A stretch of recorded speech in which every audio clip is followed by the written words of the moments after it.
Daizana lost her parents when she was young and went to live with her uncle.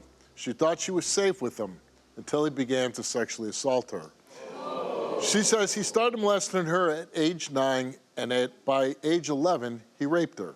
But her cousin Janisa says the family is at odds and isn't sure if Daizana's story is true, so they called me for answers. Watch this. I'm ready to find out the truth, and I want to know if my stepdad's a molester or my cousin's a liar.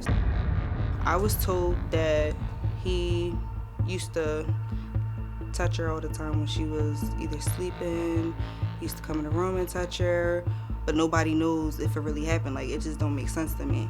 Daizana is my older cousin. We all lived together when we was children. After the allegations, she got removed out the home.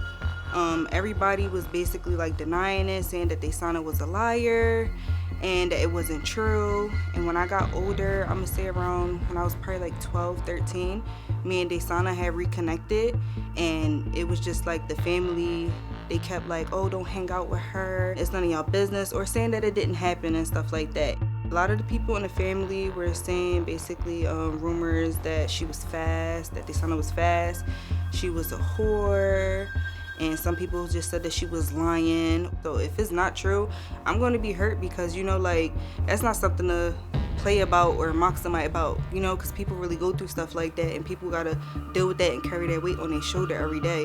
And so I'm just here today to just find out the truth and, you know, just get justice for Daizana, or if it's not true, clear my stepfather's name, and, you know, the family could be at peace. Okay, Steve, I am here to prove my innocence and to prove that I'm not lying, to prove that this all happened, like nothing is made up, everything is true. So it all started when I was about like 7. My mom passed away. After my mom passed away, I was with my dad.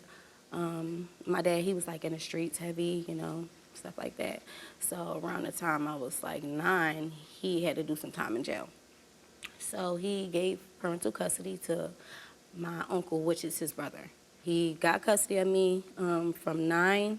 He started, you know, molesting me, touching me. As soon as I moved in, I'm gonna say like a couple months, almost to a year, he just started being inappropriate. I had other family members in the house, cousins and stuff like that. It was a older female adult in the house too. That didn't stop him.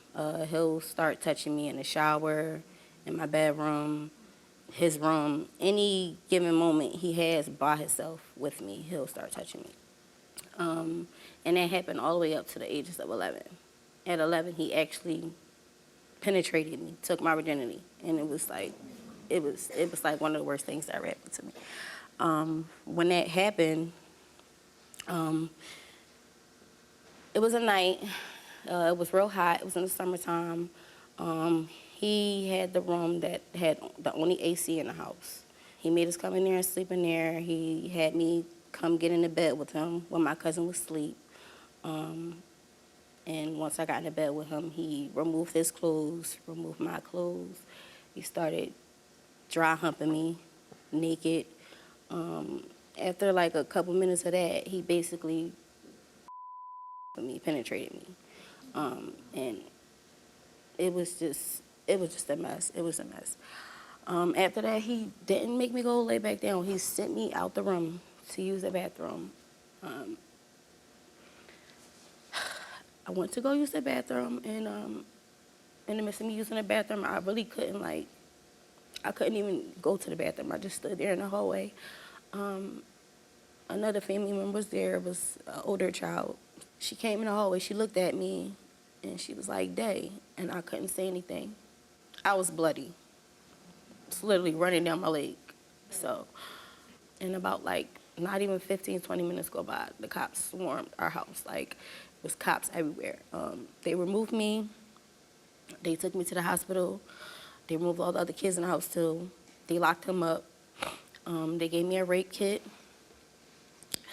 STD medication, morning after, because they found his in me, inside me. Yeah. So after that, about 2-3 weeks went by, almost a month, we went to trial with the court. And I testified, let them know everything that happened. After I testified, he got locked up. He took a deal. And from then, I was placed from home to home, foster home, group home, placements all over. That happened all the way up until I was like 18, about to turn 19. DHS let me have the opportunity to emancipate myself. So when I was 18, I emancipated myself, and it still was hard from there, see, because like when I got out the system, I didn't rekindle with my family right away.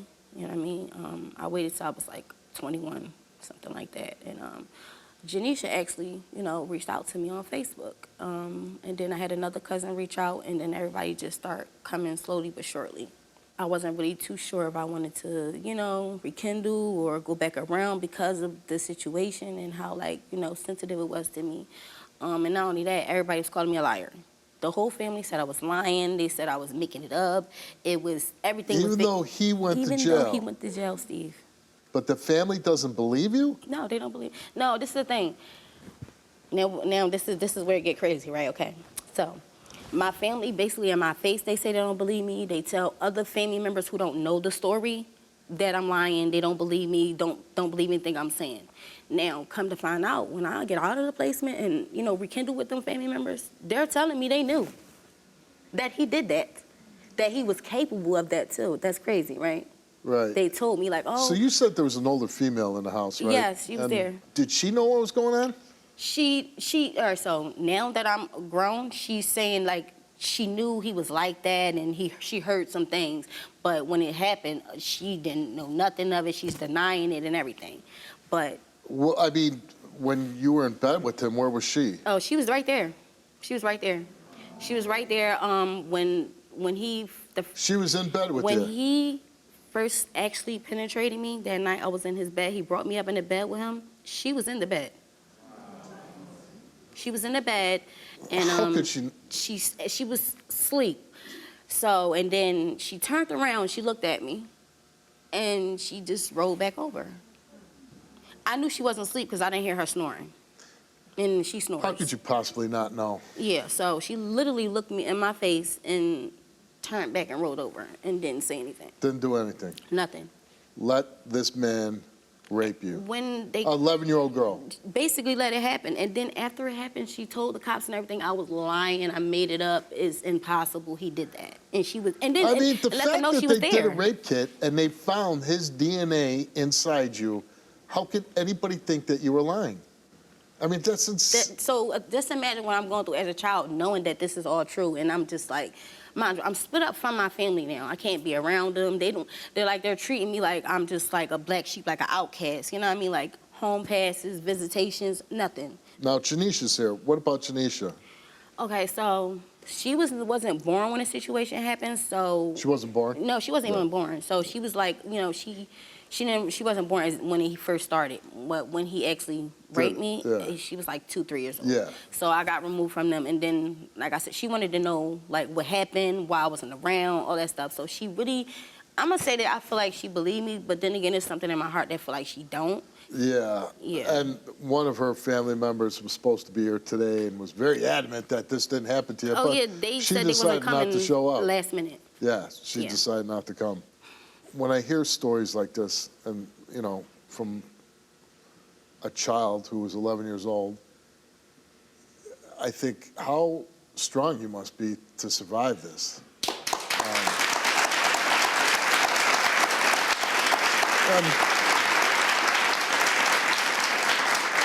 And brave to come on and talk about it, because that cannot be an easy thing for you. It's not. It took me years to want to just say, forget it and face my family. I'm 31 years old now. You know what I mean? Like, I got 4 children. Like, I just need closure. Well, I think it's important you come on, too, because it might give somebody who might be suffering in silence the courage to speak out. Speak up, definitely. Yes. All right, well, let's meet your cousin, Janisha. Daizana, I'm stuck in the middle of this. The family saying that you're lying, you're saying that you're telling the truth. If you are telling the truth, then you need to have justice that will happen to you. And if it's not true, then you need to clear that man's name. What I don't understand is how in the world your family can doubt this. They keep saying that she wanted attention, because I asked them about it. I did confront it because at the end I have 4 daughters. So I asked them, and they basically was like that she was attention seeking, that she was a horse, she was a fast little girl. She was a fast yes, little girl. Yes, they were saying that at about a little 11 years girl. old. Yes, and I have a daughter that was the same age. Yes. Yeah. So what 11-year-old girl is seeking that attention? Maybe, you know, little girls maybe want attention, little boys want attention, but I don't think any 11-year-old girl wants to be raped. No. Yeah. He went to court. He pled guilty. They found his DNA in her. Yeah. So the last part, I didn't really know about the whole situation, because when I asked about it, they basically try to like brush it under the rug. But it's like, no, I'm gonna ask questions. You were so young, you don't remember this going down, at the right? at the time that it happened to her, I was probably like she said, probably like 2 or 3. I did ask questions about it, but like I said, they basically try to like not tell me about it. Did you reconnect with him when he got out of prison? Yes. But I didn't know why. I didn't know that he went to prison. They told me that he just went the way. Mind you, at the time he probably went to prison, I probably was like, what? Probably what? Well, you got 7, moved to 8, 9, your biological father. Yeah, so I did have my father in my life also. How do you see your family treating her? They do treat her bad. They treat her bad. They talk about her, and she's right. They do talk about her in her face. They talk about her behind her back, and you know, it's messed up. I don't understand why though. Because they're really just defending him. That's what it seems like, yeah. And that's why I kept my kids away, because of the allegations and stuff And like you that. kind of had a fear, or you correct me if I'm wrong. No, yeah, I had But like you were a hunch. like, you weren't I had a sure, hunch but in you're my like, you body. weren't going to roll the dice with your kids. Yeah, I don't play that. Yeah, no, I would hope nobody does. Listen, here, she's lived with this for her whole life, being raped at 11. And the thing that you cannot argue, right, the fact that they found a DNA of a grown man, an 11-year-old girl, Yeah, I don't know how you argue that. Okay, right.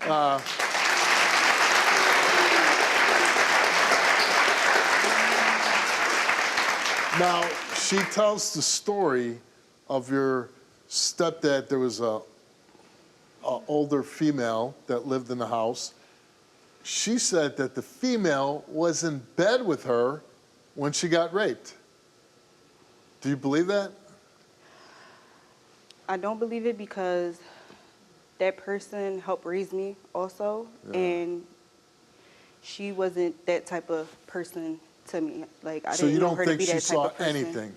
No. So here she's being abused for a few years, sexually abused.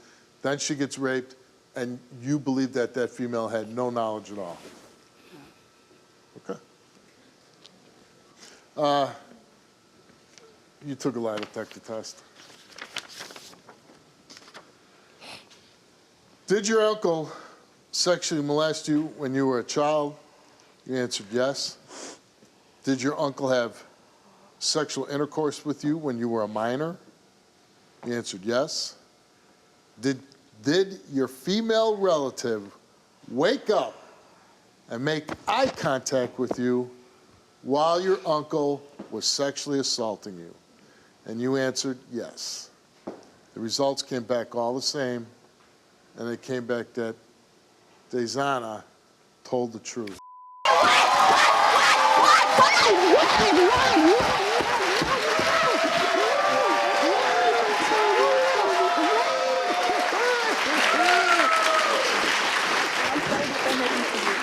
When we get home, Steve, I'm going to record my one and send it to you. Like, I would love real. to see the reaction of the okay, family. like, yeah. I do have to ask you this question. This family member, she's telling the truth that this family member Look me in my saw an 11-year-old girl being raped and didn't do anything. nothing. And I'm never bringing my kids around nobody around that family that even supported That's what I'm saying. supported that decision and Yep. keeping it and not trusting her. Like, that's Yeah. corny. Because if y'all do it to her, y'all gonna do it to my kids